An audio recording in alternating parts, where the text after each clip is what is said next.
The 41st Annual Lemonade Concert and Art Fair once again kicked off this year's Granite City Days. Ginny Tennant first started the art fair 41 years ago, and she says it was her love for art fairs that inspired the idea. And I just was fascinated by art fairs. I went to Little Falls and all over, and I asked them if I could just do an art fair to go along with the orchestra.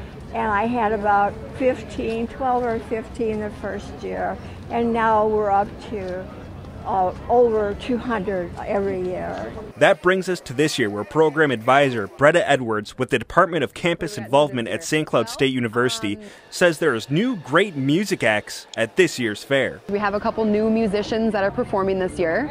We have one group called Sitar Tabla, that's a sitar player and a tabla player, so it's like drumming, and it's really neat. It'll be a really cool vibe over in our World Commons area.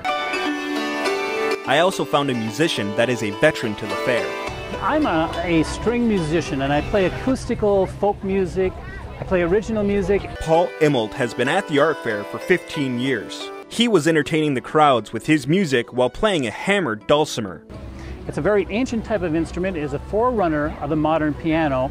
This one has 74 strings, and I take light mallets or hammers to strike the string, and I will strike it right now.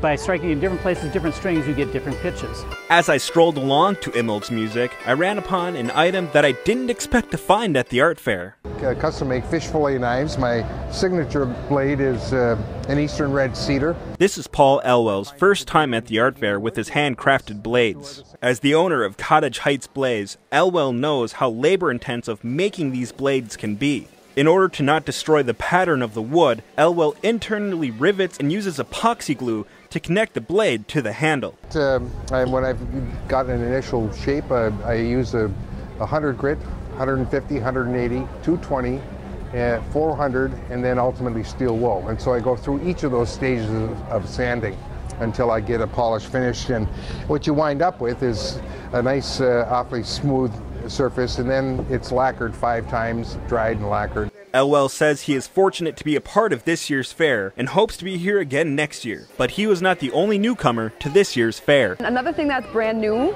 is we have some student art demonstrations over outside of Keel Hall, which is our art building here on campus. Students and alumni shared their works of art to this year's fairgoers. The gallery showcased multiple works of art, from mixed media art, modern paintings, sculptures, and it also had a film festival. As part of the celebration this year, the art department was painting a mural to capture the images of this year's Lemonade Concert and Art Fair. Enjoying my time at the fair, I'm Joshua Ackerman, WJON News.